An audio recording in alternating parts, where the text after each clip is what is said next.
What's up, guys? If you can't tell already, my energy is a little bit different today for one reason. And that one reason is it's currently 4:30 in the morning. I just woke up and I'm about to head to the gym, but I needed to record an intro to today's extremely special podcast. A very different podcast today. This is my interview with Chen Moonves, obviously the hostess of probably one of your favorite reality TV shows, Big Brother. And Julie reached out to me a couple weeks ago, wanting to interview me on her Instagram podcast interview show called God First, or But First God, excuse me. And this conversation is all about my relationship with God, my way of having God in my life, and what God really means to me. So if you guys don't know much about my spirituality journey, I'll fill you in a little bit. God was something that wasn't really extremely prevalent in my life, but I always believed in heaven. I always believed in a higher power. I always had faith that there was something else that humans just don't have proof of. Some would argue that there's plenty of proof of God. I'm one of those people that would argue that there is proof of God because Earth is beautiful, right? But my spirituality journey has transformed and evolved quite a lot over the last, 5 years. And I identify as someone who is extremely spiritual. And a lot of people, let me take a step back. A lot of people use that term spirituality. What does spirituality really mean? Spirituality means that you believe in a higher power. You believe in this energy, this connection to source, as some would say, that just can't be explained. But you believe that everyone is connected. Everyone is connected through their energy. Everyone is connected through their consciousness. And I know these terms are kind of hard to understand. What is consciousness, right? But consciousness and the connection of source and how we are all intertwined in some way, shape, or form is just life. So I hope you guys enjoyed this episode. It was a very special one for me. It was one that I needed for a few reasons. I needed it because it gave me more confidence that people are seeing the hard work I'm doing. People are witnessing the growth.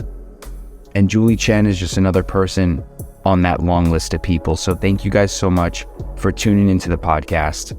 I hope you enjoyed this episode. Welcome to One-on-One on God 101. I'm your host, Julie Chen Moonves. Our guest today is the one and only Rance from Big Brother 16. Zach, you look incredible. Thank you, Julie. Appreciate it. And it's been 9 years, 10 years, 9 or 10 years. It's been almost a decade since you and I have talked because you were on BB 16. So we have a lot of catching up to do, but first, God. Did you grow up with faith in your life? Well, I grew up in a Jewish household, and we weren't a family that went to temple often, but my parents did instill faith inside me. And I've always believed in God. I've always believed that after you die, you go to heaven if you're a good person. And so I've always lived my life under the principles of karma and being a good person. So that's how I was raised. But since then, I've definitely gone deeper into my own spiritual journey, and I have unwavering faith in God. And I have a lot of conviction that if I do right by others and if I do right by myself, and if I'm a good person, then God will bless me in all the ways he already has. So does that answer your question? It sure does. And it sounds like to me, you are practicing the second greatest commandment from the Bible, which is to love one another. And it also sounds like you're practicing the greatest commandment, which is to love God with all your heart, soul, body, every fiber of your being. Is that Absolutely. accurate? Absolutely. Everyone has a different definition for God. And my definition of God is, and I'll do my best to articulate my thoughts, but the trees and the wind and the ocean and the mountains and how everything was put together on earth. And if you love unconditionally, and if you continue to believe and have faith and gospel and hope that life will get better if you work hard, and if you believe that things will always get better, because God always tries to challenge us, and he doesn't put anything in front of us that we can't overcome. So even when you're at the bottom, and even when you feel hopeless, if you have hope and you believe and have faith in God, then it seems like everything will turn around. And even though this is my definition of God today on April 7th, 2023, my definition could change in the future. And I try to embody a lot of humility, that even though this is what I believe right now, when it comes to the universe and spirituality and God and faith, that I'm always looking for different ways to look at it. And I love hearing other people's opinions. And I love learning more about other people's journeys on how they became to, or how they created and cultivated their relationship with God, because, we're all in this together. In my humble opinion, you nailed it. Your definition of God. He created everything you just listed. We're all God's creation. Now, I can totally see why you are a life coach. Hearing you describe God the way you just did. But life, you and I spoke a little bit before we started recording. How was life for you when you got out of the Big Brother house? Because the Zach Rance I'm seeing right now was not the Zach Rance, the crazy, lovable Zach Rance in the house. Yeah. Life was really tough after Big Brother. I struggled a lot. First and foremost, 2014, summer 2014 on Big Brother 16 was by far the best summer of my life, probably the best experience of my entire life. And if, everyone could tell, we all had an amazing time. And after Big Brother, however, was very challenging, because I came off the show and I had 400,000 Instagram followers and 200,000 Twitter followers and a ton of articles written about me and people posting fan videos and edits of me on YouTube. And it really went to my head. It really, really went to my head. I became an egotistical, pretentious, narcissistic jerk. And I thought I was better than everybody because I had followers, because people were paying me $2,500 to show up to clubs.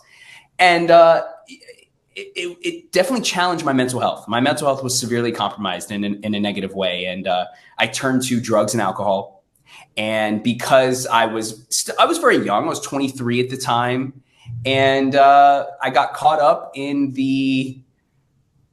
I don't even know what the right word is, but I got caught up in all of it. I really did. The celebrity of it all, the fame.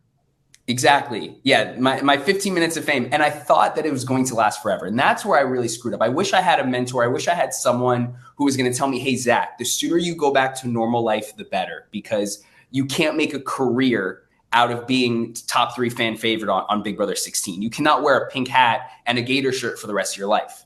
And I hit rock bottom. I was extremely depressed. I was, abusing drugs and alcohol. I spent all the money that I had from Big Brother. I spent all the money that I made from doing meet and greets and Instagram posts.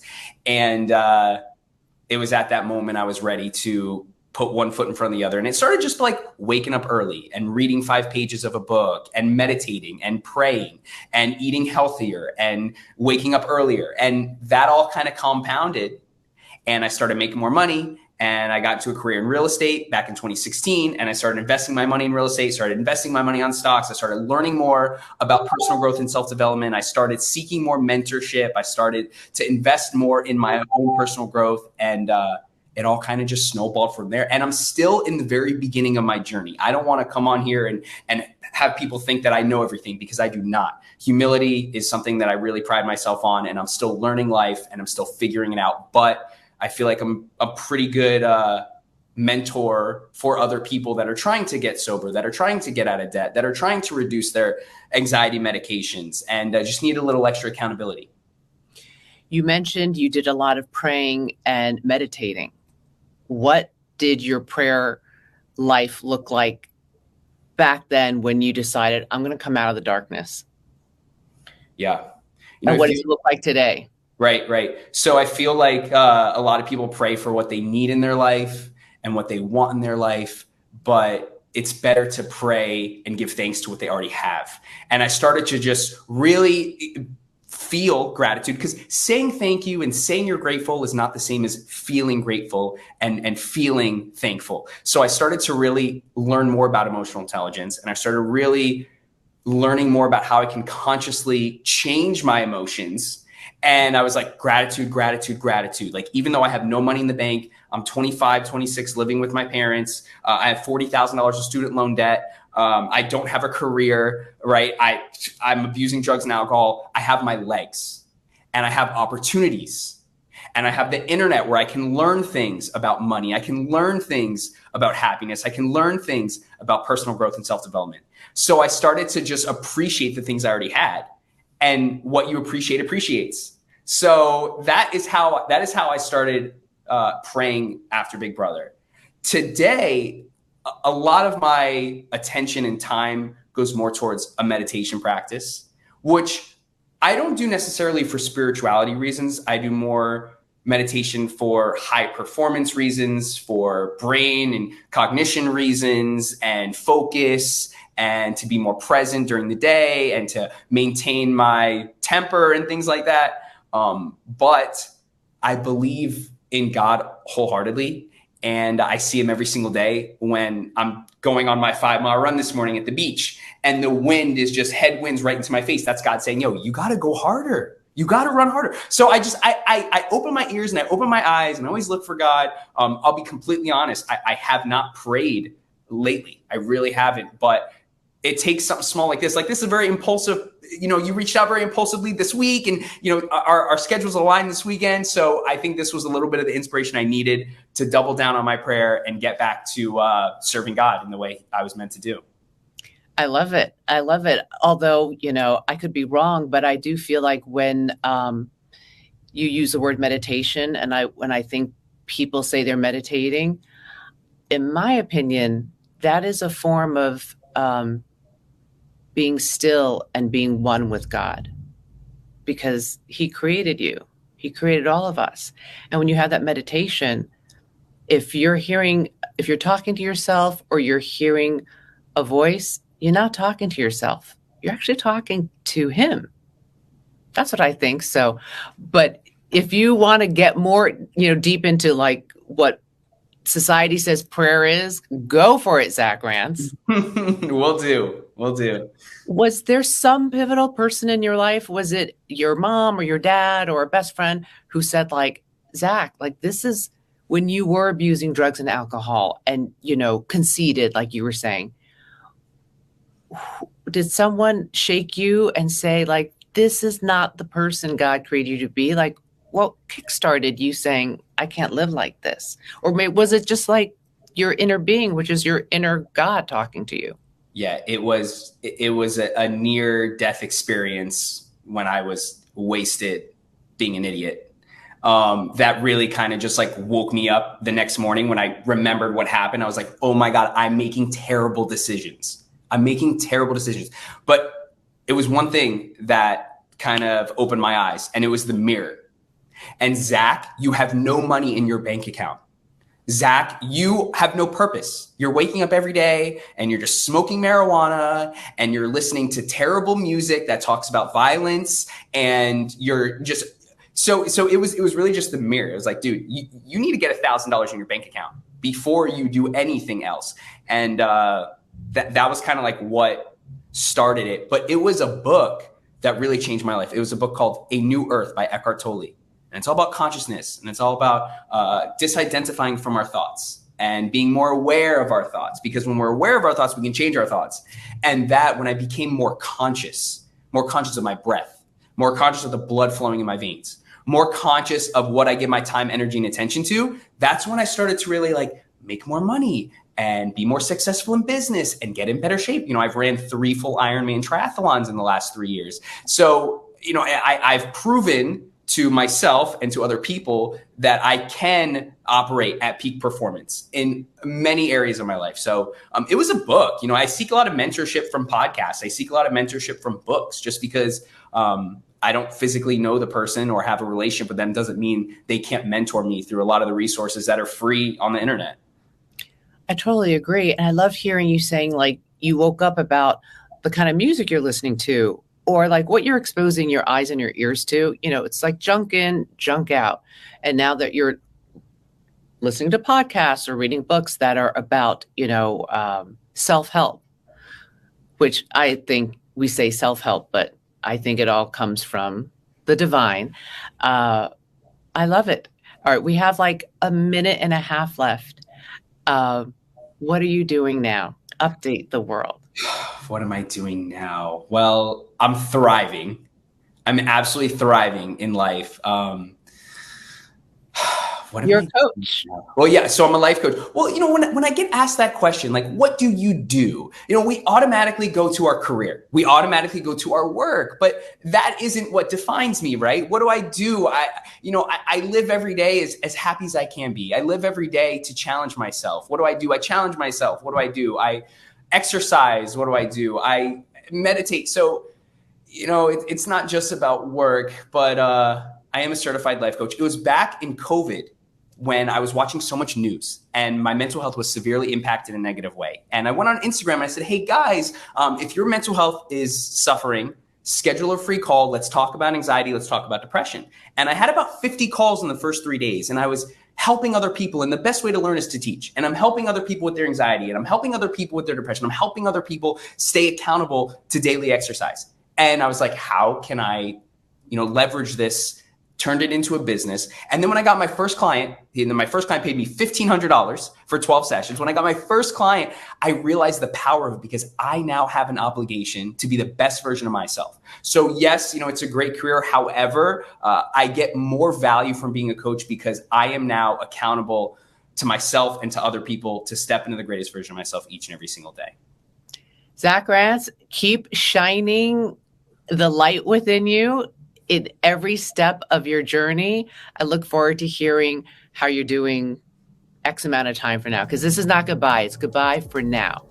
Absolutely. And Julie, thank you so much for having me on the episode. I love watching all the Instagram videos of other Big Brother players, and it's so great to see you and see you thriving as well. And if you ever need anything, I'm one call away. I love it. Zach Rance, everybody. Thank you for your time, and God bless you and Godspeed. Keep doing what you're doing. God bless you as well.